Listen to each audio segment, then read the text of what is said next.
Praise the lord. ప్రభైన యేసుక్రీస్తు నామమున ఈ కార్యక్రమాన్ని వీక్షిస్తున్న మీ అందరికీ శుభములు తెలియజేస్తున్నాను. విజన్ క్యూటీ ఫెలోషిప్ వారి యేసుతో ఏకాంత సమయం ఈ క్వైట్ టైం కార్యక్రమమునకు మిమ్మల్ని ప్రేమతో ఆహ్వానిస్తున్నాను. దేవుని వాక్యాన్ని అనుదినము ధ్యానం చేస్తూ మన ఆత్మీయ జీవితంలో మనం బలపడుతూ ఆధ్యాత్మికంగా మనం ఎదగటానికి దేవుడు మనకు అనుగ్రహిస్తున్నటువంటి సమయాన్ని బట్టి దేవునికి వందనాలు తెలియజేస్తున్నాను. ఇర్మియా గ్రంథంలో నుండి మనం వరుసగా దేవుని వాక్యాన్ని వింటూ ఉన్నాం, ధ్యానం చేస్తూ ఉన్నాం.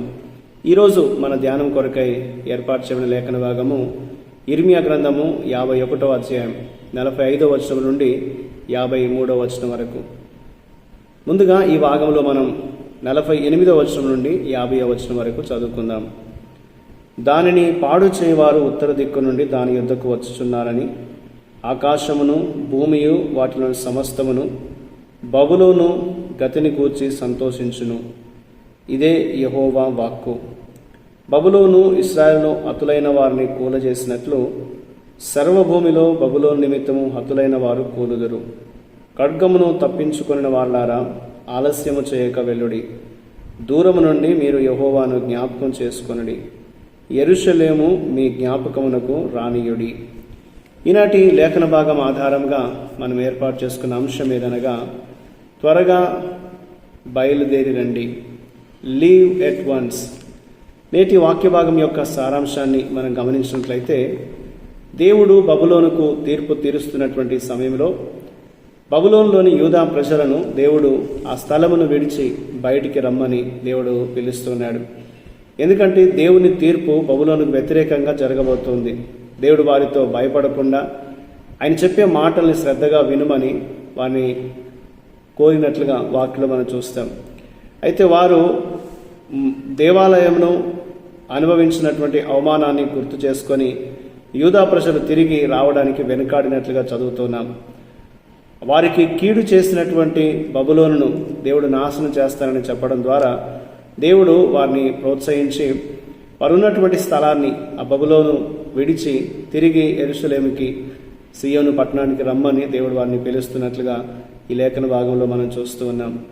నాశనము జరుగుతున్నటువంటి సమయంలో, విపత్తు బబులోను మీదకి వస్తున్నటువంటి సమయంలో దేవుని ప్రజలు అక్కడ ఉండకుండా బయలుదేరి రావాలని దేవుడు పిలుపునిచ్చినట్లుగా ఈ లేఖన భాగంలో మనం చూస్తూ ఉన్నాం. ఇందులో మనం నేర్చుకోదగిన పాఠం మనం గమనించినట్లయితే 46 అలాగే 47 వచనాల్లో మనము అనుదినము అనేకమైనటువంటి సమాచారాలు వింటూ ఉంటాం. మనం వినేటువంటి అనేక సమాచారంలో మనము శ్రద్ధగా వినవలసింది ఏంటనగా దేవుని మాటలు, దేవుని వాక్యాన్ని మాత్రమే మనం చాలా శ్రద్ధగా ఆలకించి దాన్ని బట్టి మనం నడుచుకోవాలి అనేది దేవుడు జ్ఞాపకం చేస్తున్నాడు. ఎన్నో రకాలైనటువంటి వదంతుల మధ్య ఏమి చేయాలో ఇశ్రాయేలు నిర్ణయించుకోలేకపోయినప్పుడు దేవుడు తన వాక్కును వారికి వినిపించి తన స్పష్టమైనటువంటి వాక్యాన్ని వినమని వారికి చెప్పాడు. అనేక అభిప్రాయాలు, అనేక వ్యూహాలు, ఆలోచనలు, అనేక తత్వాలు మన చుట్టూ అనేకంగా కనిపిస్తూ ఉంటాయి. ఇటువంటి తత్వాలు కలిగినటువంటి ఆలోచన కలిగిన ప్రజలు మన చుట్టూ ఎంతోమంది ఉంటూ ఉన్నారు. కాబట్టి ఇటువంటి పరిస్థితిలో మనం దేవుని వాక్యాన్ని మరింత శ్రద్ధగా వినాలి.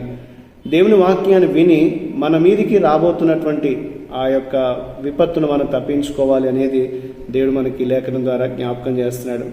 అలాగే 50వ వచనంలో మనం గమనిస్తే, దేవుడు ఏదైనా ఒక స్థలాన్ని నిరాకరించినప్పుడు దేవుడు నిరాకరించినటువంటి ఆ స్థలంలో మనం ఉండకూడదు, అక్కడ మనం నివసించకూడదు. అందుకు బదులుగా మనం వెంటనే అక్కడి నుంచి బయలుదేరి దేవుడు అంగీకరించినటువంటి స్థలానికి, దేవుడు ఏర్పాటు చేసుకున్నటువంటి ప్రదేశానికి మనం రావాలి అనేది దేవుడు మనకి వాక్యం ద్వారా జ్ఞాపకం చేస్తున్నాడు. బబులోనును దేవుడు ఇప్పుడు నిరాకరించాడు కాబట్టి బబులోనులో ఉండకూడదని దేవుడు ఇశ్రాయేలు ప్రజలకు తెలియజేస్తున్నాడు. బబులోనులో సంకోచిస్తున్నటువంటి ఇశ్రాయేలును బబులోను విడిచిపెట్టి యెరూషలేమునకు తిరిగి వెళ్ళమని దేవుడు చెప్పినట్లుగా ఈ వాక్య భాగం మనకు తెలియజేస్తుంది. కాబట్టి మనం దేవుని వాక్యం ద్వారా ఎక్కడికి వెళ్ళాలో మనకు తెలిసినా మనం ఇంకా అక్కడే ఉండకూడదు. ఇప్పటికీ అదే ప్రదేశంలో మనం తిరుగుతూ మనము సమయాన్ని కాలయాపన చేయకూడదు అనేది దేవుడు మనకి జ్ఞాపకం చేస్తున్నాడు. కాబట్టి మనం మన అనుదిన జీవితాన్ని పరీక్షించుకోవాలి. దేవుడు ఏదైనా ప్రదేశాన్ని విడిచిపెట్టమని మనతో మాట్లాడుతున్నప్పుడు మనం దాన్ని విడిచిపెట్టకుండా అక్కడే ఉంటున్నటువంటి ప్రదేశం, ఆ స్థలం ఏదైనా ఉందా అని మనం ప్రశ్నించుకోవాలి.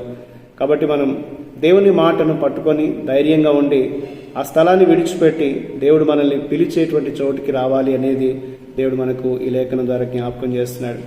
ఎక్కడ మన జీవితానికి మేలు క్షేమం దొరుకుతుందో ఆ స్థలానికి మనం తిరిగి రావాలి అనేది దేవుని వాక్యం మనకు జ్ఞాపకం చేస్తుంది. కాబట్టి దేవుడు మనం ఏర్పాటు చేసుకున్నటువంటి ప్రజలుగా మనం ఎక్కడ ఉండాలో, ఏ సమయంలో మనం ఏం చేయాలో దేవుడు మనకు నేర్పిస్తున్నప్పుడు దేవుని వాక్యాన్ని మనం హత్తుకొని దేవుని వాక్యాన్ని క్షుణ్ణంగా తెలుసుకొని దాన్ని అనుసరిస్తే మన జీవితాలకు ఎంతో దీవెన అనేది దేవుడు ఈ వాక్యం ద్వారా జ్ఞాపకం చేస్తున్నాడు. కాబట్టి ఇశ్రాయేలు ప్రజలు బబులోను విడిచి త్వరగా బయటికి రావాలని దేవుడు వారికి పిలిపించినటువంటి ఈ వాక్య భాగం బట్టి మనం కూడా మన అనుదిన జీవితంలో ఎక్కడ ఉండాలో, ఏ రీతిగా దేవుని మాటను మనం అనుసరించాలో మనం నేర్చుకుంటూ ముందుకు సాగాలి అనేది దేవుడు మనకు ఈ వాక్యాన్ని బట్టి జ్ఞాపకం చేస్తున్నాడు. కాబట్టి మనం దేవుని సహాయాన్ని మనం అందుకోవడానికి, దేవుని సహాయాన్ని అనుభవించడానికి ఆయన మాట వింటూ సాగిపోవాలనేది ఈ దేవుడు మనకు ఈ లేఖనాన్ని బట్టి జ్ఞాపకం చేస్తున్నాడు. ఆ రీతిగా మన జీవితాలని నడిపించే దేవుని వైపు చూస్తూ మనం ముందుకు సాగే విధంగా దేవుని సహాయాన్ని కోరుతూ మనం ప్రార్థన చేద్దాం. మా ప్రియ పరలోకపు తండ్రి, నీ కృప ద్వారా మమ్మల్ని నడిపిస్తున్నందుకు నీకు వందనాలు. మా దేవ, తీర్పు స్థలంలో మేము నివసించకుండా మరియు ఎల్లప్పుడూ మా హృదయంలో నీ రాజ్యం కొరకు మేము జీవించడానికి మాకు సహాయం చేయండి. మీ చిత్తాన్ని బట్టి ప్రభావం మమ్మల్ని నడిపించమని, మీ సహాయంతో మమ్మల్ని వర్ధిల్ల చేయమని మీ చేతులకు అప్పగించుకుంటూ యేసుక్రీస్తు నామమున ప్రార్థిస్తున్నాను తండ్రి, ఆమేన్. ప్రియులారా, మీరు సమయం తీసుకొని ఈ యొక్క వాక్య ధ్యానాన్ని విన్నందుకు మీకు ప్రత్యేకమైన వందనాలు తెలియజేస్తున్నాను. ప్రతిరోజు మీకు అందించబడుతున్నటువంటి